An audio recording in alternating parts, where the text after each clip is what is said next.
Hey everybody, go to my website, theostomyguy.com. Order my book, Memoirs of a Bagman, The Ostomy Guy Story. There's a button on there that says buy now. It'll take you to Amazon, or you can go straight to amazon.com. Memoirs of a Bagman, The Ostomy Guy Story. Check it out.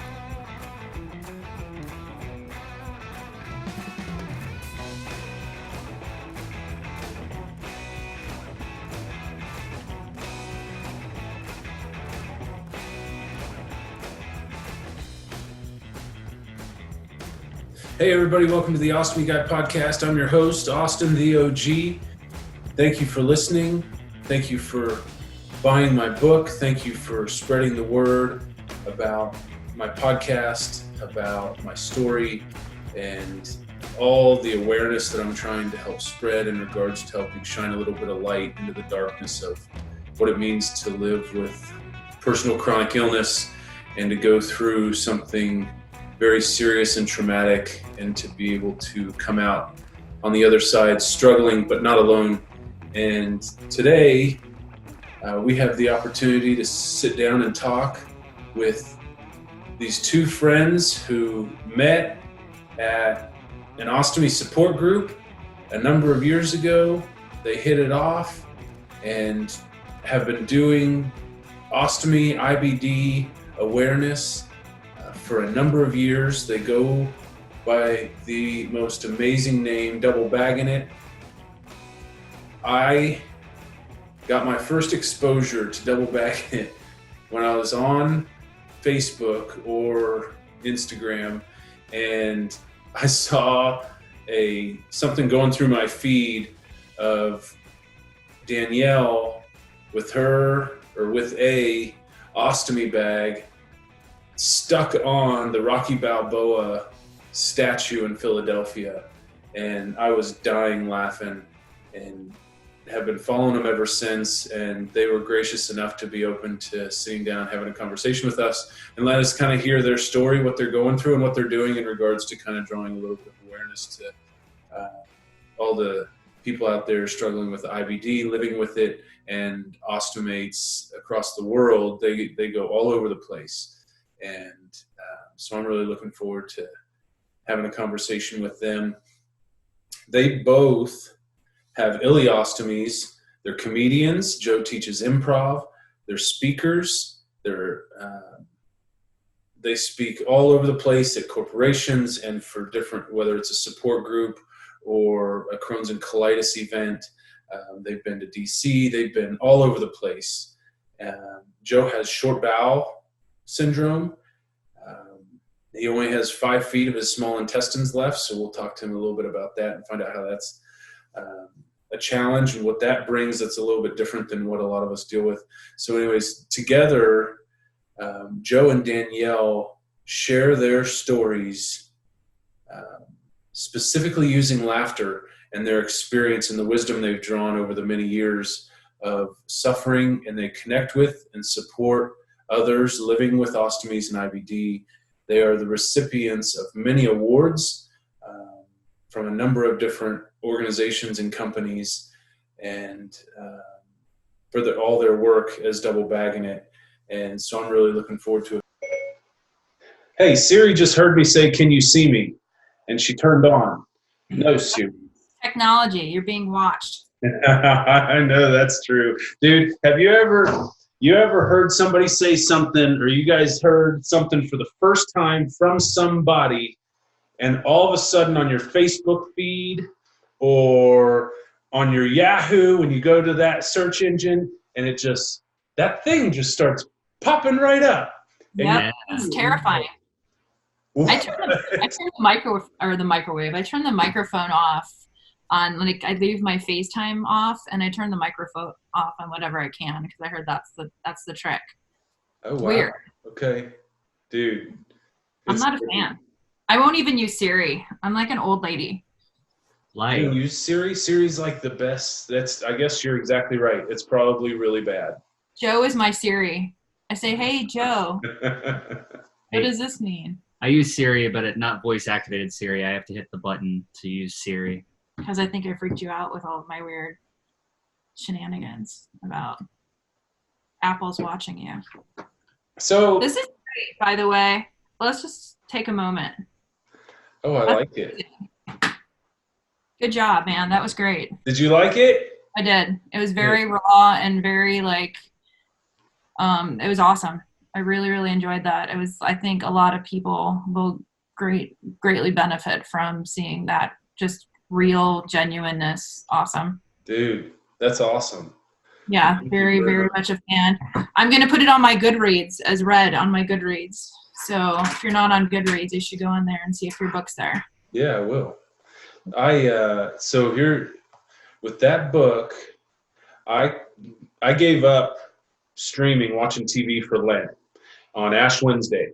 And I'm so ADHD, I can't sit still. So I just started typing one night what I thought was going to be a blog. I've been thinking, I mean, you know, when you've had these problems for a long time, and I'm a pretty social person, you have tons of conversations with people. It just happens, and there's so much fruit in those conversations. So anyways, I'd gone through this stuff so many times in my own head. We spend so much time on the toilet.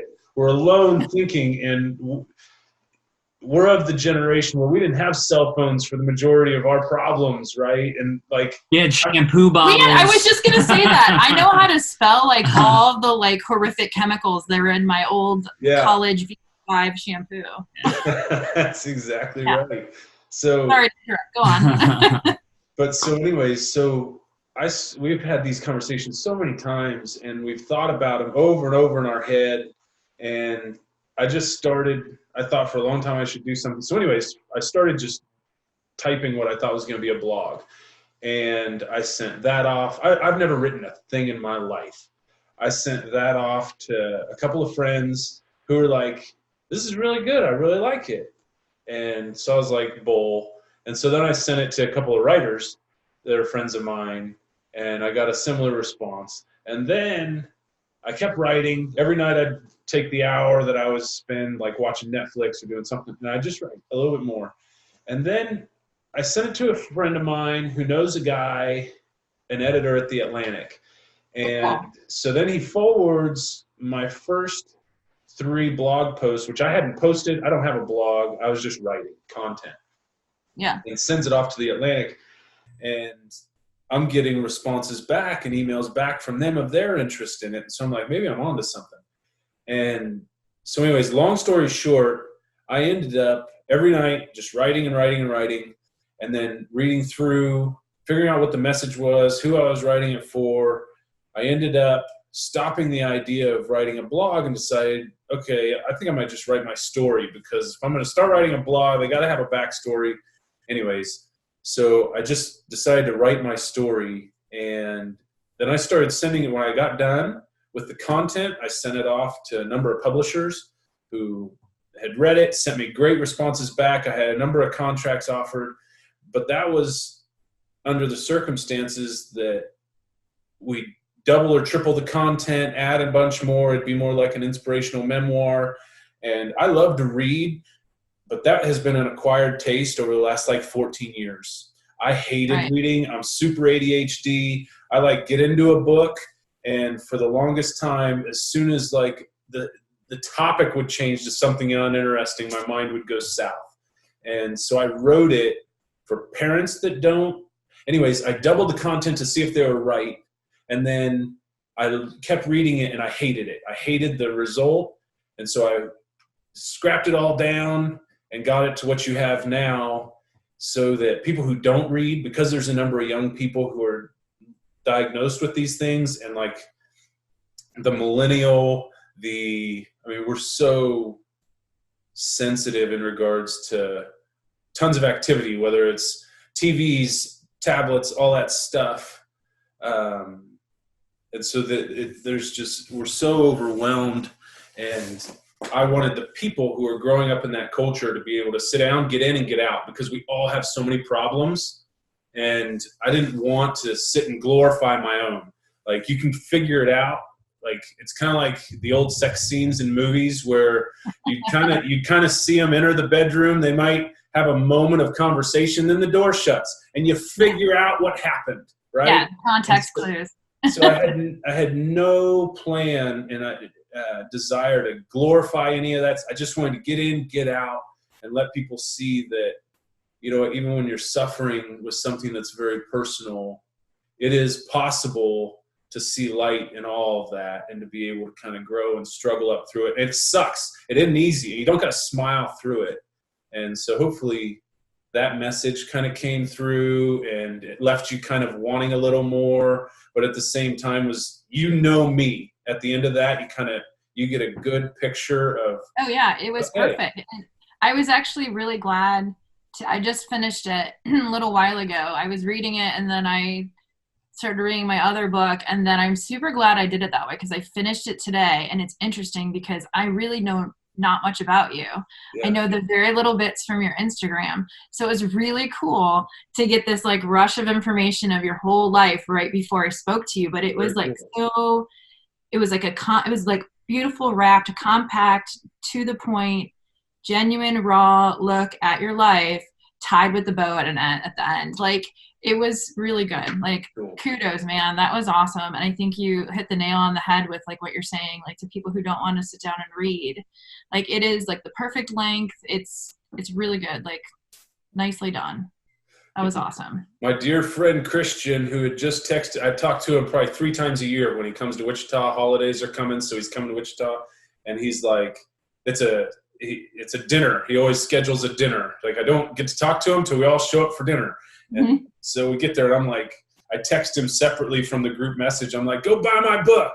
And he's like, you really think I read? I said, I wrote it just for you, for guys just like you. If you hate reading, you'll love it. Yeah, it's like bite-sized goodness. It's really, and I love to read, but that was just spot on. It was really, and it's totally, I like it because it's completely different from everybody else's, like sunshine and rainbows, right? Like your story might be sunshine and rainbows, or you can make it be sunshine and rainbows. But I liked the fact that it was like, it was true from the beginning to the end. And like, it was like, this is it. If you don't like it, this is my story. It wasn't any like little spin on something to make you smile. Like, it was like to the point. Like, I felt like I was there with you, and really interesting. Good. And and the part about going back to that one place and the other guy was there for the first time as well. Oh yeah. Like, this is like the stuff movies are made out of. Isn't that awesome? Very cool. Cool. That was a cool night, man. My wife didn't know what was going on. She knows the skid marks that I left at my old high school. She knows of all the reputation that preceded me, but that was all like pre-reality check conversion type stuff. And when I gave her the keys and said, babe, go to the car, I got to go over here and talk to this guy. I'll be there in a minute. She didn't know what was happening, but I knew it was going to end up cool, but I didn't know it was going to be that cool. So yeah, that's really awesome. Really neat. Very cool. Well, cool. All right. Enough about me. This is about you two. So I am so excited that the very first time that I saw you guys, or at least saw your feed, the very first thing that I saw was your Rocky Balboa ostomy bag picture with both of you, and that put on him. And I was like, oh my gosh, that is like the best thing ever. I'm following these people forever, and I just saw more, and I was like, I love it. So it was so cool. That's fairly recent. I thought. Yeah, that was in August. Yeah, time's compressed because I thought. No way. Yeah. Yeah. I thought it's been longer than that, honestly, that was, since at least I was aware of you. Yeah. In following. Wow. That's interesting. Wow. The internet has August, September, October. I'm trying to think of when I started all my stuff, and like, because it's all been this year. Like, I didn't start my Facebook page, any of the Ostomy Guys stuff, until I had an idea what this was becoming. Yeah, it's just time is weird. Time is weird. A few months seems like forever. Yeah, I can't remember when we started our Instagram. I think maybe 2016. No, St. I think maybe 2016. I don't know. 2016, something like that. I don't know. Yeah. Who knows? We started our Facebook for sure. That was September of 2015. Yeah. So there's a whole story that goes with that. But yeah. Yeah. Okay. So Joe has Crohn's, correct? You've had Crohn's for how long? For almost 20. I was diagnosed in 93, so going on 27 years with diagnosis. I was 19 when I was diagnosed. Oh, wow. Okay. And Danielle, you have ulcerative colitis. You were diagnosed somewhere around the same time, huh? Yeah, we were at the exact same time. So it's going on 27 years as well. Okay. And I wasn't diagnosed for a long time. So I was just sick for that long, but I was misdiagnosed, but I wasn't properly diagnosed until 99. Okay. All right. So I want you both to kind of go through just what a normal day looks like, kind of what you do, what your work day looks like. I don't want details of it. I'm just wanting to kind of know what a normal day with Joe and Danielle in your own little world of being ostomates looks like. Sure. You go first. All right. Yeah, we'll change it up a bit. My normal day, I'm fortunate enough to work from home. I work for a medical record software company and I do support. I've been with this company for about 19 years and I've been working from home just coincidentally, not out of medical necessity, but our office closed down in 2008 here in Columbus. And since then I've been working from home, but with health concerns, especially in the last 7 years, it's come in very handy to work from home. So I get up in the morning, don't even have to throw on clothes if I don't want to. I can just sit down on my PJs at my desk and work. And I do that. I sit down, I work and work all day. And at night, I take a shower, get dressed, and leave the house and I do improvisational comedy. So I leave the house and go do things related to that. One night a week I teach. I might have a show that I want to go watch, or I might have a show a couple times a week, and I do that in the evenings or whatever double bagging it related activities we have going on. So that's my day. Was with ostomy related in there. Early on after my surgery, I thought, oh my gosh, how am I going to do all the logistics that are required to take care of the ostomy and to take care of my health? Because after my ostomy surgery, I ended up with short bowel syndrome. Because I've lost over half of my small intestine as well as my colon. How much short bowel do you have left? I have right around 5 feet left. Oh, dude. Yeah. So what does that mean? What is that? What happens with that? What's the difference between you and someone else that doesn't have short bowel like that? Well, the biggest thing is, you lose that absorptive capability, specifically with fluid. So hydration is a big issue. Yeah. Hydration and electrolytes are a big issue. So I have to watch, obviously, dehydration. For myself personally, I'm fortunate that I do have enough intestine left to absorb nutrients, so I don't have to worry about. I don't have to be on TPN or anything like that for nutrition. Yeah. But I do require IV hydration, which I get weekly. IV hydration and electrolyte supplementation, specifically magnesium. So that, coupled with daily use of oral rehydration solutions, that's how I maintain from that perspective. Yeah. So. You're a super pooper. I am a super pooper. Mm-hmm. Yeah. So because I have short bowel, I have high output. So, it's mostly liquid.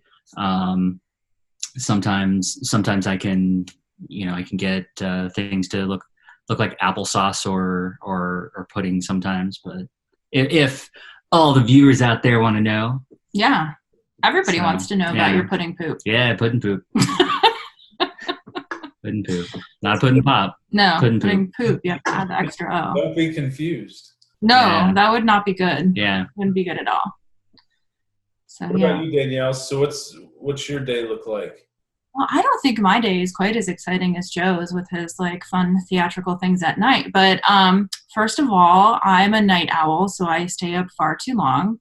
And then I also work from home, or part-time from home, and kind of on my own schedule, which is great. So if I feel the need, or if my body feels the need to sleep till noon, I can do that, which is pretty cool. So I have I am married and I have a 15-year-old daughter, so she needs to get to school. Most of the time my husband takes her.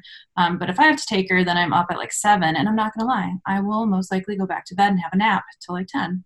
And then I will, again, pajamas are the majority of my day for comfort, unless I have to go out somewhere. And I do take a lot of conference calls, but I'm a big fan of the little slidey thing so that the video doesn't have to go on. I want to be a mystery. I want to remain a mystery. Yeah. The slidey thing? The slidey thing, you know? That goes in front of your camera? Yeah. The slidey thing. The Okay. slidey thing. Gotcha.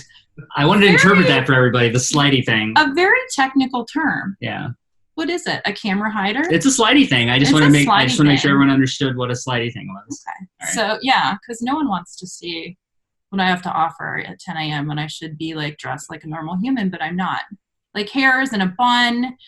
The circa 1992 Notre Dame sweatshirt is on in full force with fat pants, meaning like PJ pants. Yeah.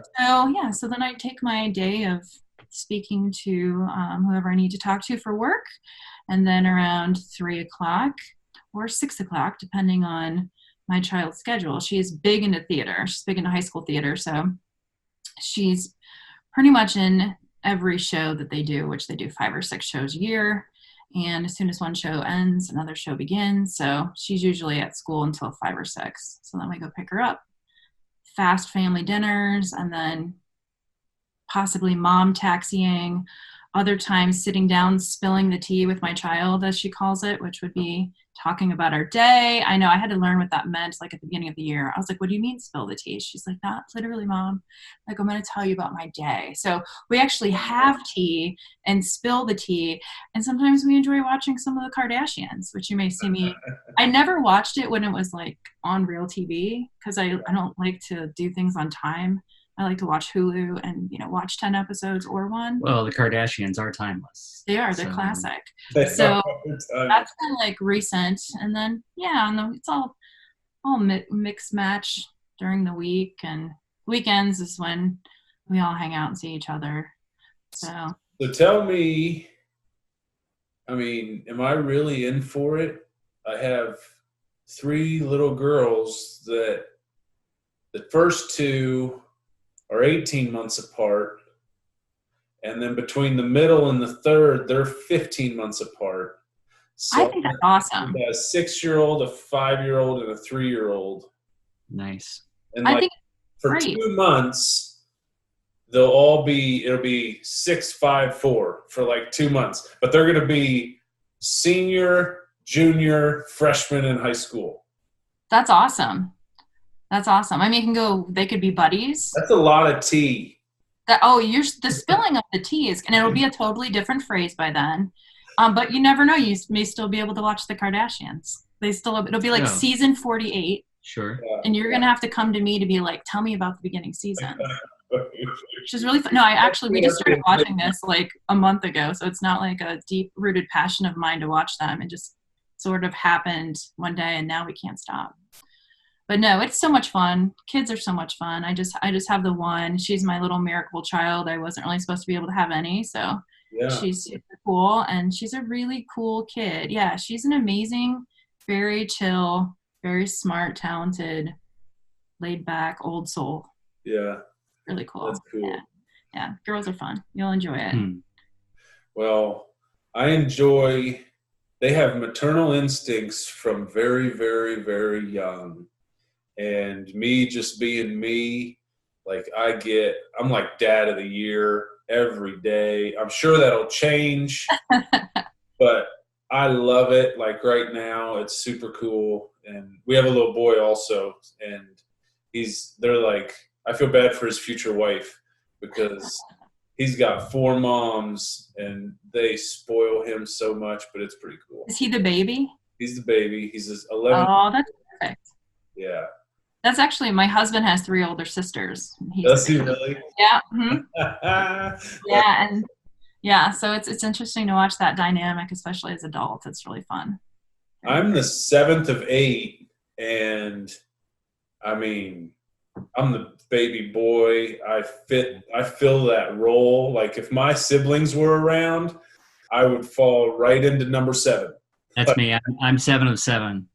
Oh, are you really? That's awesome. Yeah. That's super cool. Yeah, that you definitely fall into that youngest child, baby boy role very easily. It's weird. It's weird how that shifts, isn't it? I can think I'm as awesome as I want right here. I'm my own person. I'm independent. I got things under control.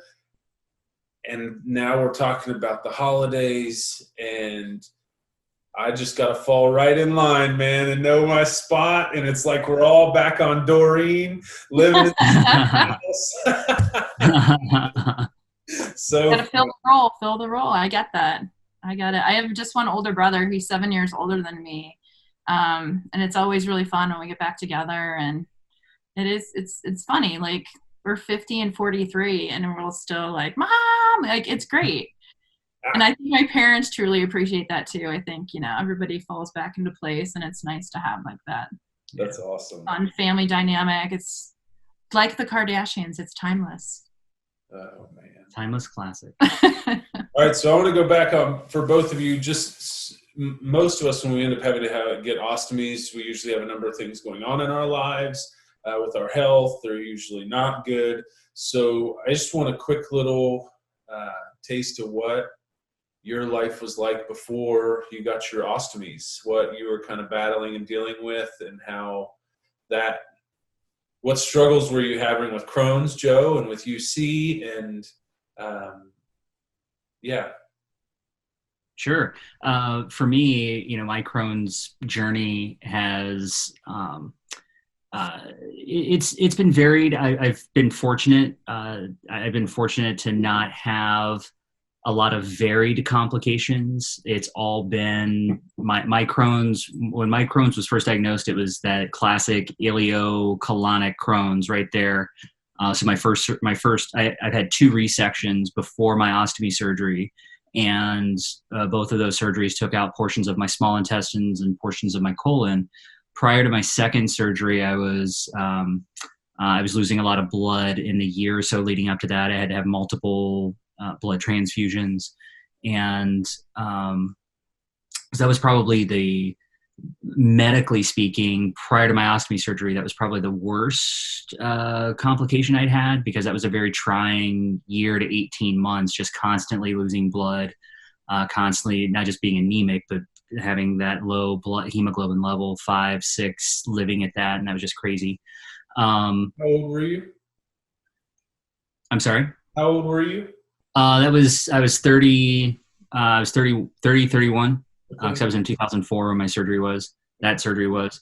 But leading up to this surgery, the ostomy surgery, my Crohn's had always been there at that iliocolonic area. But from 2004, that resection up until 2012, when my ostomy surgery was, my disease, I had really developed really bad rectal disease. And that's where the rest of my intestines looked pretty okay. I had some minor inflammation, but it looked pretty okay. It was just that rectal disease that was driving everything. And so I had really bad strictures there. I was still losing some blood, but nowhere near as bad in 2004. None of the treatments I was on was working to control that disease, that rectal disease. I had been on Remicade since I'd started Remicade in 98. Although after my surgery in 2004, I went off of Remicade, but I'd been back on Remicade, but it just wasn't working at all. The only thing that was really helping was steroids. But that's an expensive drug to not work. Yeah, it certainly is. It worked great when I first started Remicade in 98. It was the only drug up to that point that had ever worked like steroids for me. I could walk into the infusion center completely symptomatic, cramping, pain, diarrhea. Within 24 hours, I felt like a normal human after that. But it wasn't working. it certainly was controlling the inflammation, making me feel better, but it wasn't healing the intestine, obviously, because I got to that point from 98 to 2004, more damage was done, and I ended up having to have that resection again. But in 2012, I found myself being steroid dependent, and it was making me feel better, but it wasn't controlling the disease, and I could never get off of the steroids. And so that's what drove me to have the ostomy surgery. And my surgeon and my gastro both recommended that I have the ostomy surgery, and specifically the ileostomy. My colon was I still had about half of my colon, about 80 centimeters of colon that was healthy, but they recommended not keeping that because I wouldn't want to have to deal with an anastomosis inside as well as a stoma. So that's what drove me to get the ileostomy. And my only problems prior to that surgery were because of the rectal disease. It was like pinky size opening, and so every time I would go, I couldn't. It hurt. Yeah, pain was crazy. I had to go in for stricture dilations, rectal stricture dilations. I did that about every 3 months or so. I did that for about a year and a half, almost 2 years, every 3 months, going in, getting that done, and then finally led to the ostomy surgery. So, and since the ostomy surgery, did you see a dramatic difference in how you felt following that surgery? Definitely. After recovery from ostomy surgery, I had a real hard time. Like, I fall in that spectrum of ostomy patients. I had a really hard time, not just physically recovering from ostomy surgery, but mentally, emotionally recovering from ostomy surgery, into a real deep depression. Anxiety, depression really, really controlled me for a solid 3 to 6 months after ostomy surgery. But it took me a solid year to come back, to get back to my life and start doing the things that I enjoyed and feel like, hey, I feel like I'm Joe again. Sorry. Yeah, I lost my train of thought there. Yeah. No, I 100%. So I'm sitting here thinking that you, even though you do IT and stuff, with your love for comedy and doing improvs, things like that, I mean, it sucks having a conversation with somebody after ostomy surgery and coming okay with the gurgling, with the noise, with the loud gas, with all of that, let alone, like, I hate public speaking. I hated it forever. You name it, I hate anything that had to do with me now being in front of people and having to deal with this. And that was such a big insecurity. So no, I get exactly what you're saying. And especially kind of with what you're doing. I was very fortunate from an improv perspective that my friends and the community we have here in Columbus are very, they helped me a lot. That was actually a good component of my recovery was that improv community. And they were all so loving, so supportive, and so eager to help me get back to the stage. And that was a huge part of my mental well-being. Is, as I was recovering, in those early days, I was like, I don't know how I'm going to do this. I don't know how I'm going to get back to the things that I love, because I have to empty my bag every hour. How am I going to stand on stage when my bag's filling up and I'm just not going to be able to do the things that I enjoy? Yeah. So let alone take care of myself, right? I had, all of the anxiety over how am I going to manage this new routine? How am I going to stay hydrated? I've got to drink, 6 liters of rehydration solution, which I make my own with G2 and salt, and I have to manage this. I have to manage all my medications, all my new medications, and it was very, very overwhelming. And that was, it took me a long time to get my head wrapped around that and figure out how I was going to get everything done. Dude. All right, Danielle, your turn. I'm a little different than you guys. I can say. So I have colitis. I started getting sick when I was like 16 or 17. So in high school, I was like the most healthy kid growing up. And then it was like a switch flipped. Did I say that right? Yeah. After my other thing I said, I don't know. But anyways, it was odd. It was just like I was feeling great, feeling well, like super social, super active kid. I'm like my own child. I did theater, so I was always like super busy. And like around junior year, I just started getting like a lot of intestinal issues. And I just ignored it as stress, as, you know, not eating well. I remember my mom and I kept talking about it. We had just gotten in the commons of our school, like a fruit juice machine.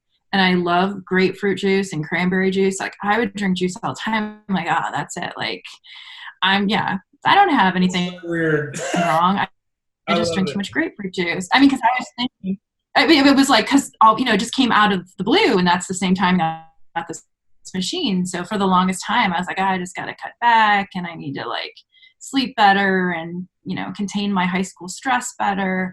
But then I went to college, and it just kept getting worse.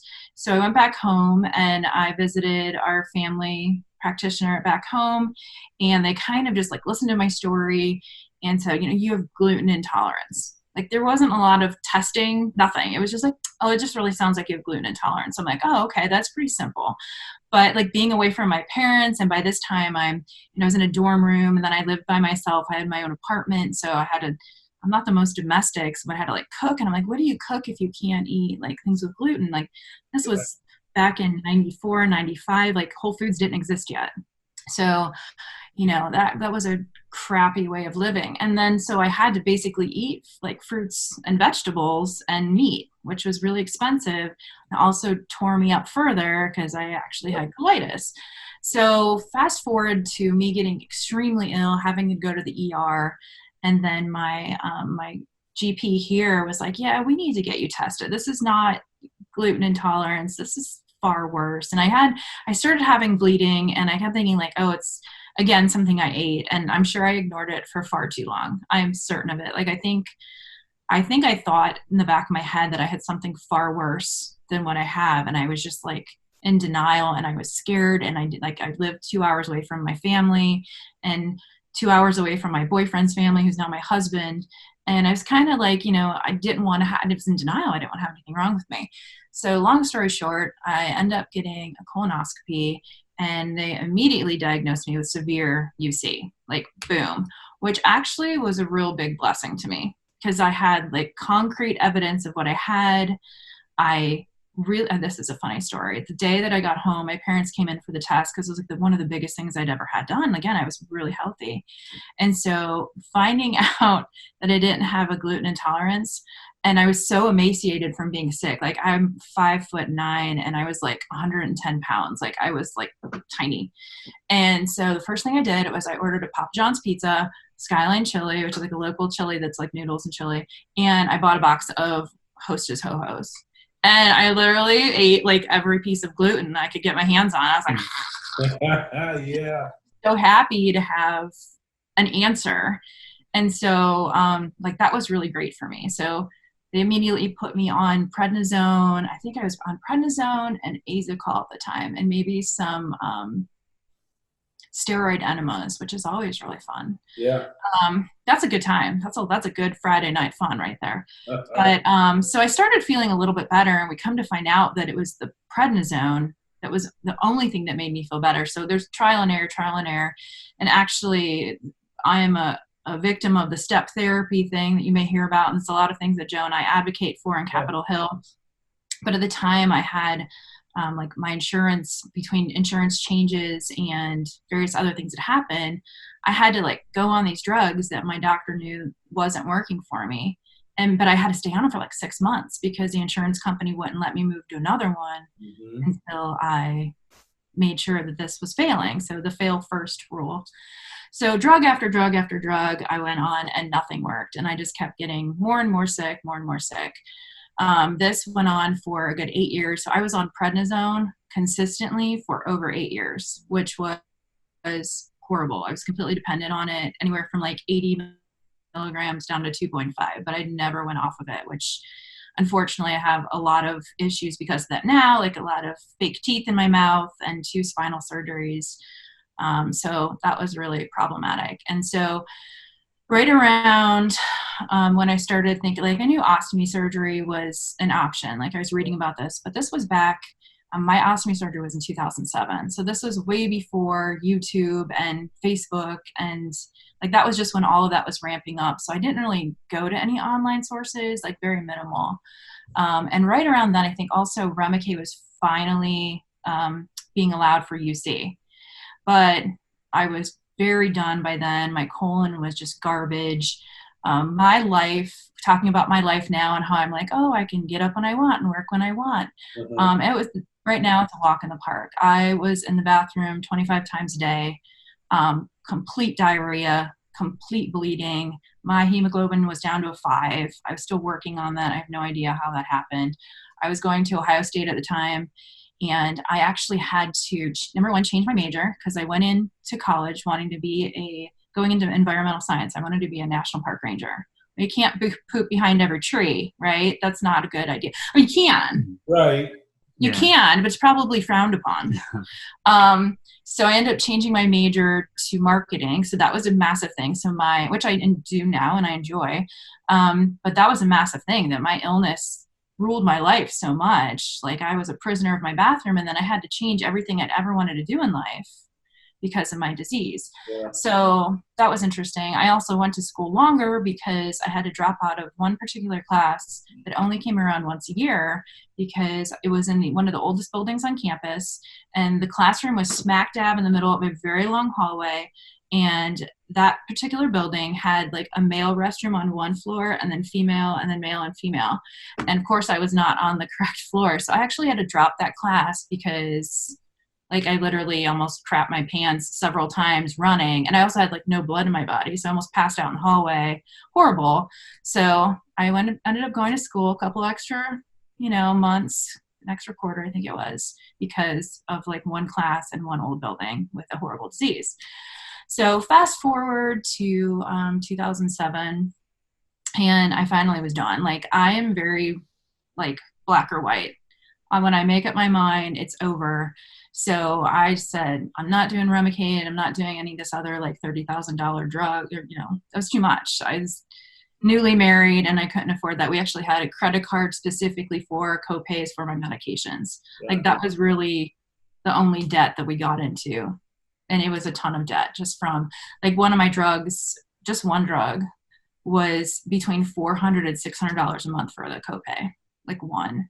And I ended up shitting out, like I have to say, I can't say poop. I mean, I was literally shitting out the pills in the exact same form I was swallowing them and still being able to read the medicine. And that was just, like I literally wanted to be like, oh, let's wash these off and try it again for $600 a month. That's disgusting. I'm gross. So anyways, that did help me make my decision. So I went to make my decision. I got the whole, well, you have colitis, you can get the J pouch. And after talking to my surgeon, like that just, it wasn't for me. I like went full on permanent ileostomy, which is also a fun story, going around the Cleveland Clinic. And I was 31 at the time. So they kept saying like, are you sure you want to go permanent? And I'm like, I literally want nothing coming out of my ass ever again. So my surgeon's great. He takes like the giant king size Sharpie and writes on the front of my giant pile of medical records that I had to walk around from station to station. This patient states, quote, she wants nothing coming out of her ass ever again. So every time everyone asked me, do you want to think about the J pouch? I literally like just put my folder like in front of their face. I'm like, nope, I'm done. Like sew me shut. And my husband's much shyer than I am. So he just found that to be a great joy, walking around with a big, manila envelope with that quote on the front of it. But I had my surgery, greatest decision of my life. And this is what I was saying. I differ from you guys a little bit. I was so ready for it. And I was so excited about it that it was like Christmas morning. I didn't sleep the night before, and it wasn't because I was nervous. I was so excited to get my life back because my life wasn't anything. In fact, I left out a very important part, Joe. I hadn't had a car toilet. I had a toilet installed in my vehicle.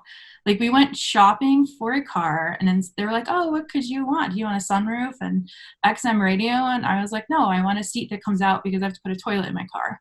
And they were like, no. And we were like, yeah, like totally serious. So we bought a camping toilet and bungeed it in and bought a car specifically for the way that the floor was laid out. And I made little curtains and I had like a little magazine rack and a little toilet paper holder. And I lived that way for a really long time.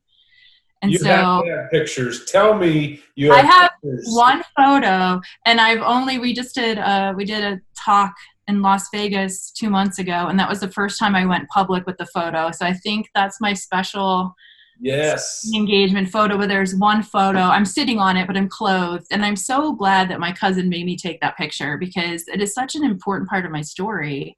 I called it the poop mobile, and it's great because my kid came home from the hospital like next to it. Her little backwards facing car seat next to a toilet.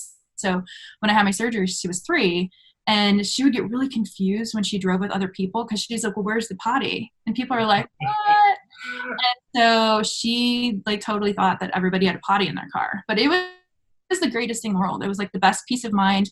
I could go from Cleveland to Cincinnati without any worry. It was great. That is awesome. Yeah, the poop mobile was great. So anyway, so my surgery was super exciting. So I didn't have to crap in a toilet in my car anymore. And we had like a ceremony to throw the toilet away. It was like literally a parade down to throw it out the night before my surgery. It's awesome. Actually, I think it's after my surgery. But anyway, so surgery day came, and I was so happy that I actually asked them to, you know how they like knock you out before you go down the hallway? Yeah. I was like, my surgeon was great, and he knew how happy I was, and he's like, I've never seen anybody this excited. And so I asked them if they would just leave me awake. And so they rolled me into the OR. I got to meet everybody. I got to see everything they were going to use. I stayed up while they did both my IVs, and like, cause I knew it was gonna be that life-changing. And I woke up and was like ready to party. It was bizarre. I felt a ton better immediately after waking up, which like my joint pain had gone away a lot. I'm sure some of it had to do with the meds that you get, but I felt like immediately better, which was wonderful. And like I was rip roaring ready to go after like my 5 days in the hospital. I was at a Cleveland Indians game within 3 weeks and a concert within 3 weeks. And I had a couple setbacks, couple post-surgical setbacks, but for the most part, I was actually like polar opposite. I was almost detrimentally so excited about living life and getting out there that it, like, I wanted to make up for all of those years of being ill.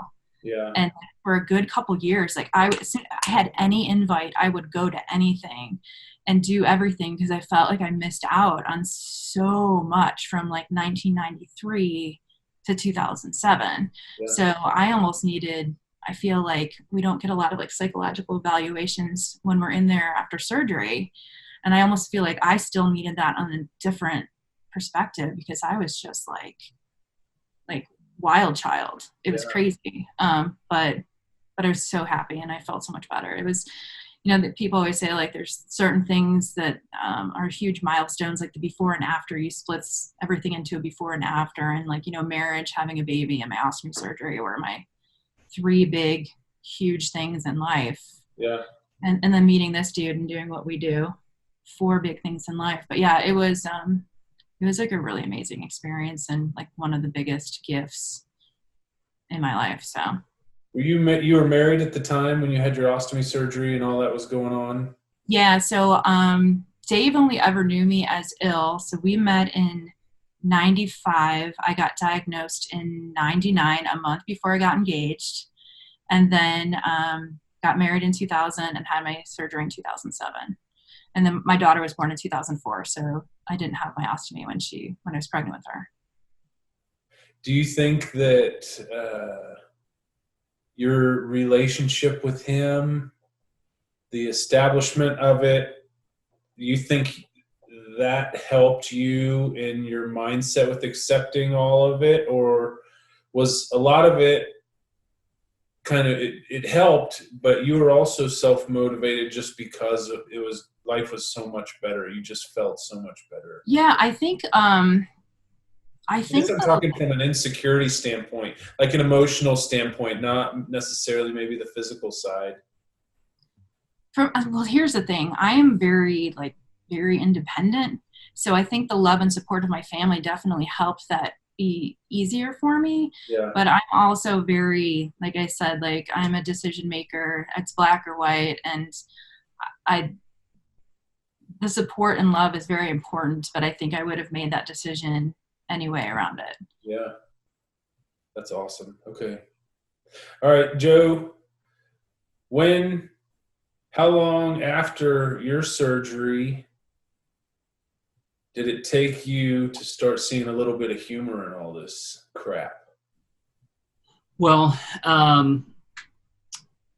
there were rare moments. There were rare moments I threw myself into because I was so homebound while I was recovering. I recovered at my parents' house. I was very fortunate to have that.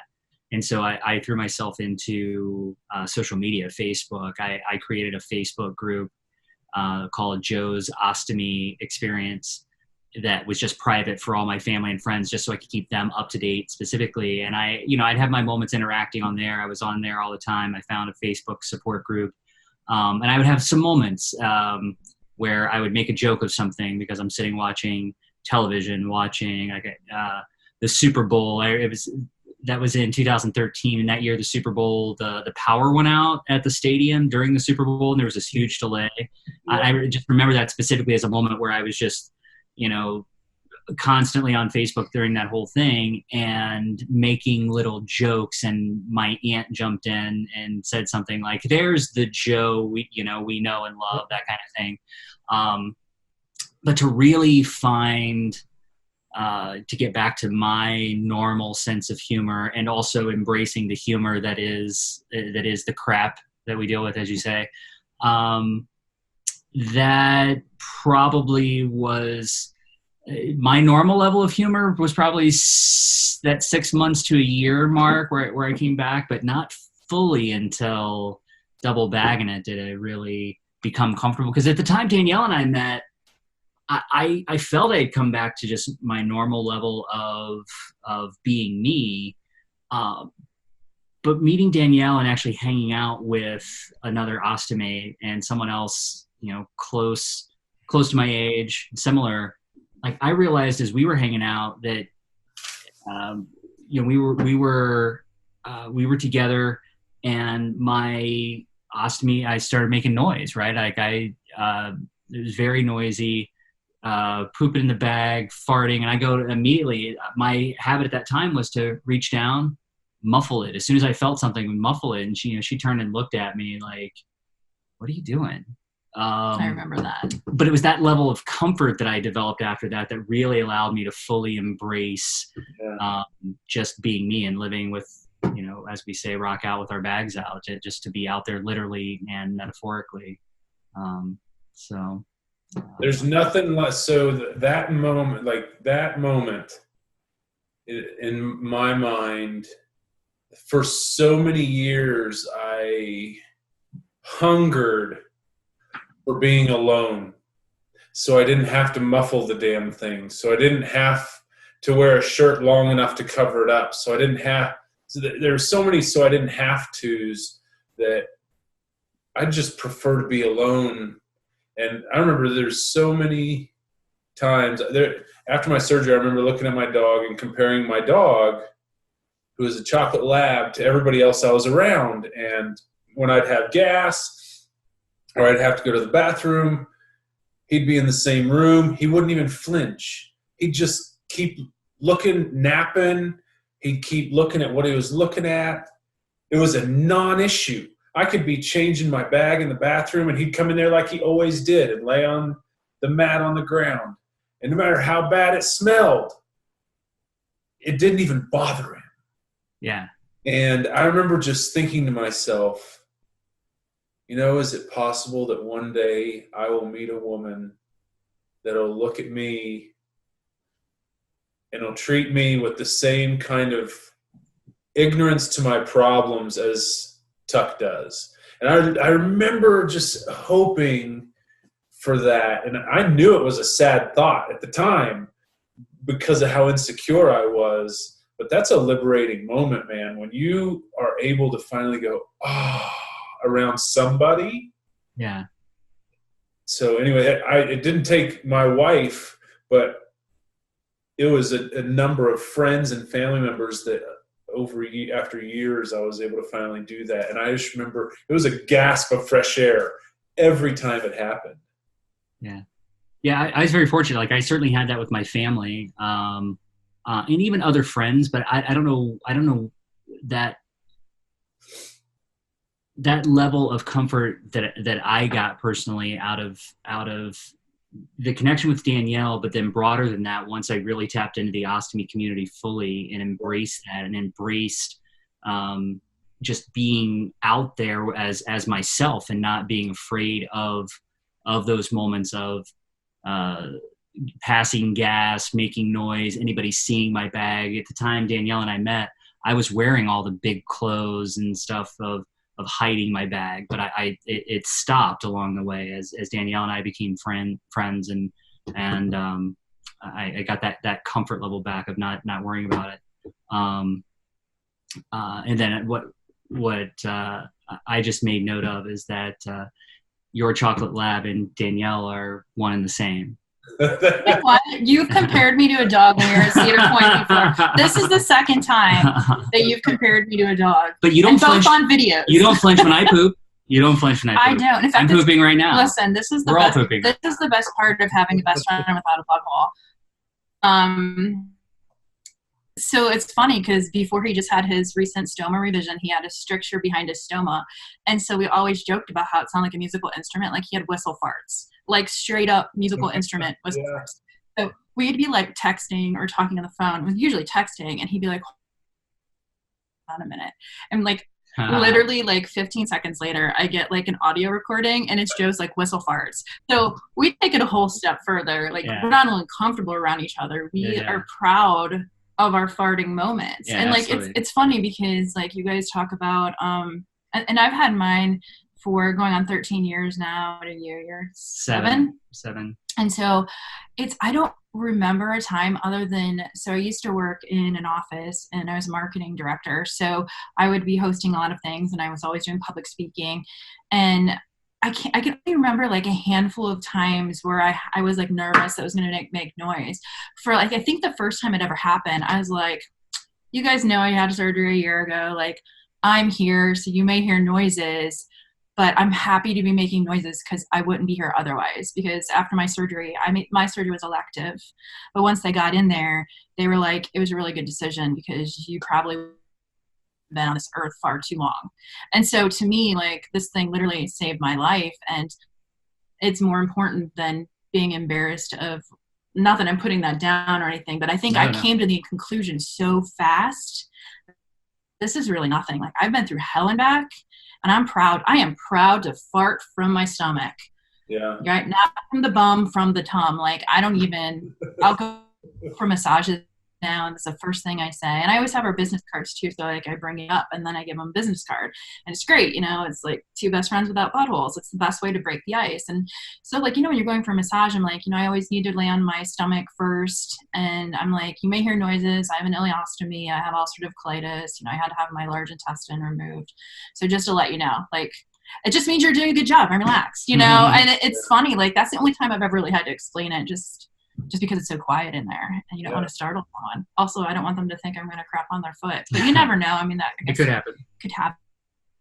But yeah, so I don't know. I'm a weirdo. I'm coming to like realize that I'm a weirdo. Okay. What was the first statue that you guys threw one of your bags on? Do you remember? First ostomy bomb. That's a good question. That's a really good question. We've never been asked that, and I don't know. Our first ostomy bomb. I almost want to say Washington, D.C. I do too, but... Was it the Snoopy? Oh, you might be right. It might have been Cedar Point. It could be Cedar Point. Where Joe called me a dog on a video. So there's that. I didn't call you a dog. See, I'm female. I remember everything you did wrong. I didn't call you a dog on video. And then you put a graphic in. So.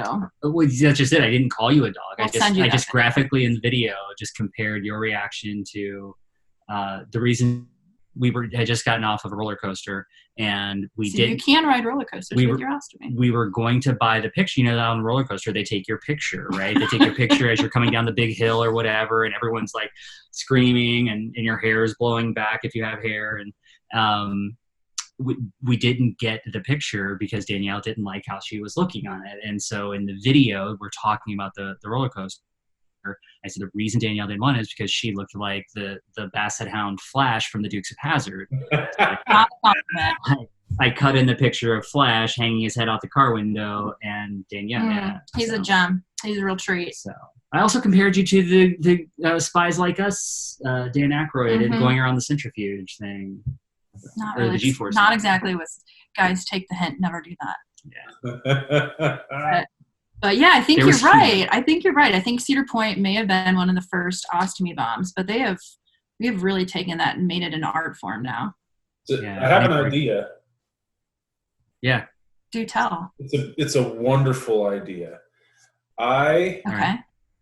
want a fathead double bagging it and put them on a stick. That's awesome.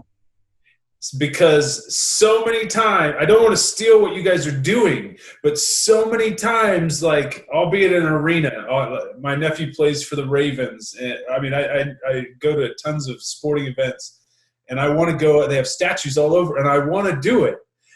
But I'm like, I need a fathead on a stick of Joe and Danielle so that then I can do that and punch it on there, and then I can post it. Oh, but anyway. Yeah, it's good. I don't think that's ours. Yes. No, I think that, like, you feel.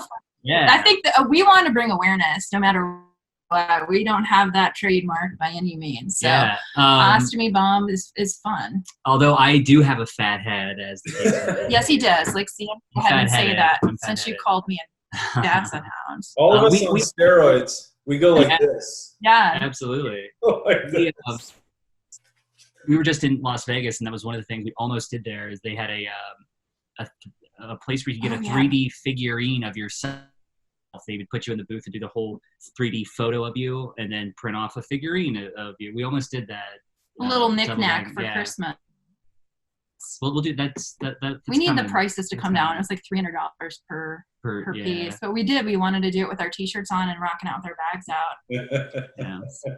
That would have been so cool. Great idea. Yeah. It's like let's see. How old is your oldest child? 6, almost 7. Okay, so have you heard of Flat Stanley? Have you heard of that? It's like a book that they read, and they create like a little like paper doll of this thing called Flat Stanley. But I think nowadays it's almost like they're making a paper doll of themselves, and then they read the book with their class, and then they send this Flat Stanley to family members all over the country, and then the family member has to take a picture with it, and then they send the Flat Stanley on to the next person. So then so like they see and they learn about the different places that the little Flat Stanleys went to. We can have like flat DBIs. So there you go, ostomy bomb, and then it's like a little like our caricature. That's fun. Flat Joe. I'm gonna print off some heads and put them on a stick, and my wife and I are gonna start doing that. I love that. We would be honored. Yeah, absolutely. That would be quite an honor. Yeah, it's our favorite. All right, so go. So I want to hear from each of you what maybe one of your most difficult trials since having an ostomy has been, and also one of the best things, it doesn't necessarily have to be health-wise, that came from it also. So, one of the worst things, I'm gonna have to get back to you on that. But one of the best things was, so like I said, I had to switch college degrees, and then I switched majors, switched what I wanted to do in life. Well, growing up, one of my dearest friends was a paramedic, and I always thought that was so cool and something I always wanted to do, like back when I was younger, and knew that I could never do being as sick as I was. So as soon as I had my surgery, within months, I looked up EMS school, And I actually went back to school. So I'm a marketing director who goes back to school to become an EMT. I quit my job as a marketing director, so like a very nice, lucrative, cushy position, to go make $10 an hour to save lives. So my ostomy allowed me to go, save lives at 75 miles an hour, which I thought was really cool because it was not only something I'd always wanted to do, and it was something I could do now, but it was like my life was saved by this. I wanted to like medically give back. So I was able to do that for 3 years. So I have had a very strange career path in my life, but I did do that, and I was able to do that because I had my ostomy. Pretty awesome. That's awesome. It is pretty fun. I don't know, like my worst. This is going to sound terribly weird, but I think I don't, other than some other things that have occurred because I had ostomy surgery. So I've had to have some follow-up surgeries. I had to have a hysterectomy because my organs were displaced from, from being disemboweled. Yeah. I was disemboweled. So I think that was hard for me. I've never really had, up until recently, issues with my stoma or anything, but I have had to have other surgeries because of that surgery. So I guess that's a low point. Yeah.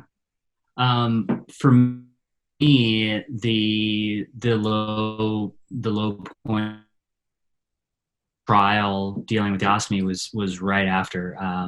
I had a really, as I said earlier, I had a really hard time physically and mentally, emotionally dealing with the ostomy. Physically right afterwards, because I had short bowel, my output was 5, 6, 7 liters a day. I just couldn't, anything I took in was going right back out, multiplied, right?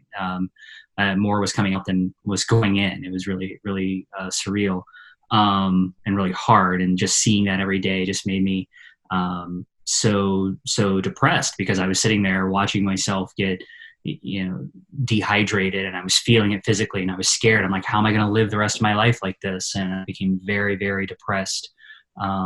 It was really, really dark.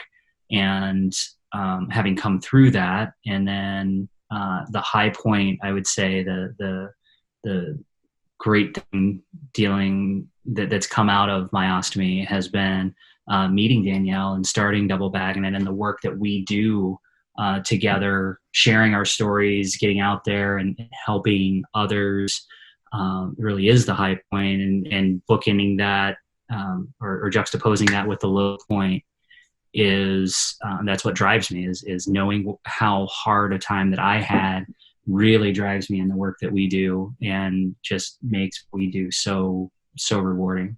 So what he said.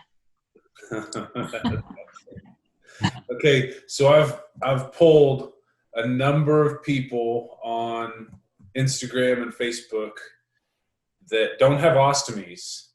They are Crohn's and colitis, IBD patient people. And the number one fear of all of them is the possibility of having to get an ostomy. That their illness would get to the point where they have to have an ostomy. It's at least top 2 always, but probably it's about 70% of the time it's number 1.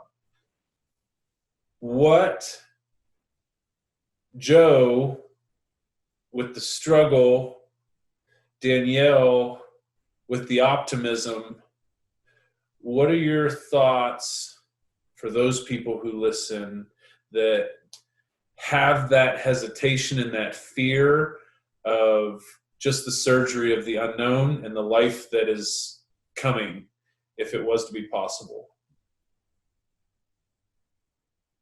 Does that make sense? Yeah.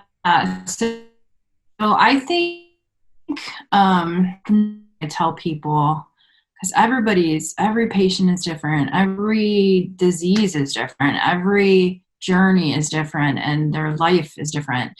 I think the most important thing, because now there's so many opportunities to go, excuse me, on Instagram, on Facebook, on blogs, and a lot of them are very helpful, but I think they can also become overwhelming, like an education overload, if you will.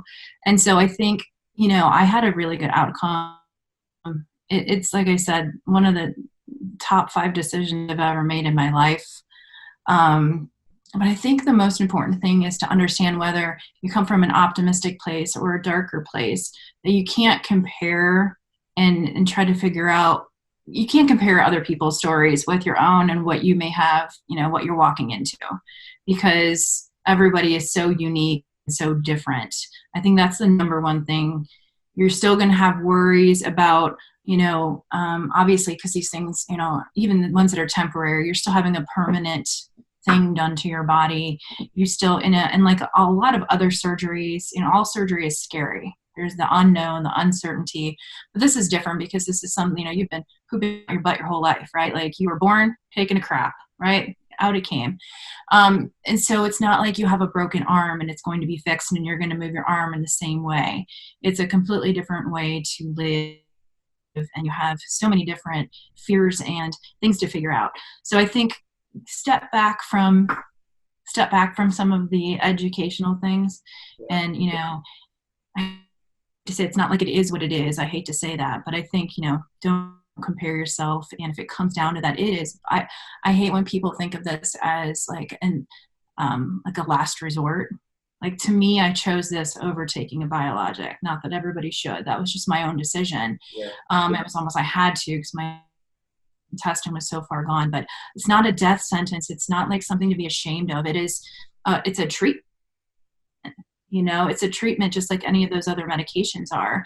And, you still may have to take meds afterwards depending on your disease path. But I think the important thing is a really good treatment option. Yes, it's scary, but you do have all kinds of, you're not alone. We've all had this, and we all have different stories. Don't compare to ours, but know that you have people and peers that are here to help you. And it's definitely not like worst case scenario. It was the best case scenario for me. So yeah. And absolutely, as far as not comparing, it's walking that line, not comparing yourself to others. That's a key. But certainly we can learn from we can learn from others' experience, and we can also, the big lesson we can learn from others' experiences is seeing that we are out here living with Crohn's, living with an ostomy, living normal lives, doing everything that we could before. Now, it's not to downplay. It's not easy. There are challenges. It's hard, but it was also hard living before the ostomy surgery, right. Having repercussions, having diseased bowel. We none of us chose to have IBD, and we have to make other hard choices along the way for our treatments. As Danielle said, this is just another treatment. It's a hard treatment because it's a physically it is that image, a self-image issue. It's prior to having an ostomy, no one knows, quote unquote, knows that I'm sick because it's invisible. They don't see my Crohn's, but having the ostomy, they see that I have something going on. So that's hard to change there, hard to accept that. But I think where we are today, and at the time I had my ostomy surgery, it was right on the cusp of it as far as social media and having Facebook groups, having YouTube available, everyone who was out there advocating. New patients facing today do have that opportunity to see more of us out there, like yourself, like us, who are out there showing them that it's okay, that it's going to be okay. It's not going to be easy, but it's going to be okay. So just take every day as it comes, day by day. Feel low when you feel low. Feel the highs when you feel the highs. Just know that eventually you're going to have more highs than you are lows. So yeah, I think every day I'm like, I take, even when at the beginning, when like finding the bag that's right for you and the routine that's right for you and making sure you're hydrated, I will take every single obstacle and thing I had to overcome any day, 100 times over, having to put a toilet in my car, having to not be able to, that was the biggest thing for me. One of my big decisions was because I could not be a really good mom to my child. And maybe that's a bad way to say it, but like I felt that way because I couldn't go somewhere with just her in case I had to go to the bathroom. I had to have like a helper person, or my husband had to take time off to do stuff because I couldn't just take her to the pediatrician by myself. I couldn't just leave my 6-month-old with the nurse and run to go to the bathroom. Yeah. Like there were so many things that I had to do that changed the way that I had to function as a mom. And so that was a big deciding factor for me. I wanted to be able to take my kid to a park that didn't have a bathroom, that kind of stuff. So I think that it's, pros and cons, but there are a whole lot of pros once you figure everything out. Yeah. So on a lighter note, a couple of my favorite, at least one of my favorite posts that you guys have put up was the marinated pepper that looked like it was from a touche salad in that little bowl with those olives. I literally spit out the drink in my mouth when I saw that. I was like, oh, that is perfect. That is so perfect. And then I swore and you had it in your mouth. Oh my God. The best. That was so bizarre. It was so funny because, I was visiting Joe every day and watching him. This was right after his revision, watching him getting stronger every day. And we would take little walks and stuff. And I do like low carb lifestyle because I'm diabetic. So there was very limited things in the hospital cafeteria that I could eat. So I'm like, oh, cool, like a little antipasta stuff. So I'm eating it. I'm so excited. I love cheese. Everyone knows I love cheese and I love olives. And I get to the middle and I was like, I think your ostomy nurse was in the room, either that or your surgeon, I can't remember, was in there. I was like, oh my gosh, because he was a little worried because right after his stoma revision, his new stoma was bigger. And of course it's always bigger, it's right? Swollen, yeah, swollen from surgery. And so he kept making like he was commenting on it. And so I was always checking it and looking at it. And I was like, it looks really good. So I was like staring at his stoma every time the nurse would come in and whatnot. So I'm sitting there and I was like, oh gosh. And so like I had to wait for him to leave. And then I was like, literally, dude, this pepper looks and it was the exact same size. Yeah. And the only thing left to do is to eat it and take a photo, put it on social media. Yeah. That's education at its best. Yeah. Well, I appreciate that you appreciate that on my grossness. It was so wonderful. And then Joe, so having 4 kids, I don't have these now, but 3 of my favorite onesies for my kids were these 3. So I don't know if anyone out there has found them or knows where we can get them, but these were 3 of my favorites, and I want to know your favorite that you've used. So the first one said "Ready to Rumble" on it. Oh, that's great. The second one said "Daddy's Little Turd." And the third one said, "I just pooped. Will you change me?" Oh my gosh, this is brilliant. Perfect. I think those are perfect. For the people listening, Joe, he loves to use the bag that he uses for his ileostomy. The particular one that he uses only has a clear front, and we all hate our clear fronts when we have to use them. But it's really good to see the output, to see kind of what's going on the stoma when you have to. So blah blah blah blah. It's just not the most appealing thing when you're out in public and stuff like that. So Joe likes to throw a newborn onesie, which works perfect. Just go to their Instagram page. They got a video showing you why and how it's freaking perfect. And he uses these newborn onesies to cover up his invisible or his see-through transparent bag. And so anyways, that's what I'm telling him and there's usually sayings on them and stuff. But what's your favorite one that you've used, Joe? Well, my favorites, of course, are the ones that Danielle and her mom have made for me. So Danielle's mom sent me one that she painted herself that put a little poop emoji on, painted a poop emoji on. So that's great. And then Danielle's drawn a couple of them for me. One of the first ones you drew for me was kind of like made it look like a tank top with bling. With like a necklace, Mr. T. like a Mr. Very gangsta.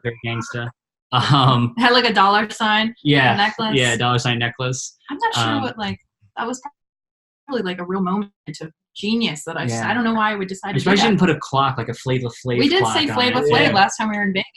Maybe that'll be my next one. But it'll say it's time to poop. It's time to poop. High fives. But of the store bought ones, my favorite is just insane. Is there's so many. I like Handsome Like Daddy. Handsome Like Daddy. Mommy's Little Gentleman. Yeah, and the Snuggle is Real. The Snuggle is Real. And then because we all snuggle with our ostomy. It's our own little personal hot water bottle. We snuggle with our ostomy. ostomy. And then what's the newest one I made you? I do believe there's a twosie in my onesie. I do believe there's a twosie. Oh, that's awesome. And then I did see one online that I think I'm just going to make, so pretend I didn't tell you. But anyways, it's really fun. It has like a mustache, and it's like, pardon me, I believe I shat my pantaloons. Good fun. Okay, so last, whether you guys heard that or not, I'm sorry, we're cutting out. We're using Wi-Fi, and sometimes there's technical difficulties, but I want to ride in the Gatsby. I just think that was like the most, I love that time period. And then I saw that car and you guys were cruising. I was like, oh, what a cool day just to go there. How cool was that? It was awesome. We're trying to convince, it's my dad's car. He built it. And we're trying to convince my dad to like allow us to. I know he won't drive it. I drive it. I like it. But it's your dad's car. He built it himself. Yeah. I'm not going to be responsible. It's like I think it's a 1929 Mercedes Gazelle. It's very cool. It's so cool. It's a beautiful car. Man. Thank you. All right. So tell all of our listeners how they can find you. What's the best way to get a hold of you guys if they want to reach out, or if you guys have any engagements coming up, or what's going on, any events that are coming up soon, or anything that you're doing? Yeah, well, you can find us on Facebook and Instagram at Double Baggin It, and there's no G. It's at Double Baggin, double spelled the normal way, Baggin, Baggin It, at Double Baggin It. And then you can also email us at doublebagginit@gmail.com. We are currently working on our website, which will be www.doublebagginit.com. And we are, let's see. What's that? You got the Double Baggin It URL. Yes. We did. Yeah. We did. So we just have to find the time to make the magic happen on there. It was between us and Trojan, so oh my gosh. we were both vying for it. That's just fun. I had to say it. And everyone thinks it, so it's fine. And then we have a couple of things going on next year. We will be speaking, keynote speaking at the Mid-Atlantic United Ostomy Association's conference, which is May 1st through 3rd in Sterling, Virginia. You can look that up on the UOAA or ostomy.org on their website. And we will be speaking at a WOCN conference in Tucson in March 28th. The end of March. What else do we have? Those are the two big things we have coming up in the closest things. So yeah, we have other things next year. Yeah, we'll keep you guys posted on all of our events and shenanigans. Yeah. Yeah, you guys. And of course. No, go ahead. I say also we are, for those listening, we are available for speaking engagements. So reach out via social media and our email. Team building, any kind of stuff. We do a lot of fun things with improv. We don't just speak about IBD and ostomies, but we can incorporate a lot of things. Yes. Very cool. Double Baggin It, Joe, Danielle, you guys are awesome. Thank you so much for taking the time to do this. I really appreciate it. It's really cool getting to know you. I feel like I know you well enough, just your personalities through following you, but you know how far that goes. And just kind of getting to hear your story has been really super cool. Yeah. I really appreciate it.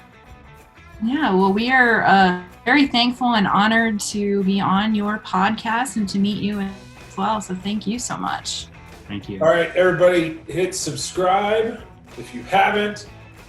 Go to Amazon.com if you want to read the book, Memoirs of a Bagman. And if you're having a crappy day, so are we. So smile your way through it. And this is a cool community, and we're full of superheroes. So thank you very much for listening. And thank you guys again for coming on. I appreciate it. Absolutely. Thank you so much. Nice.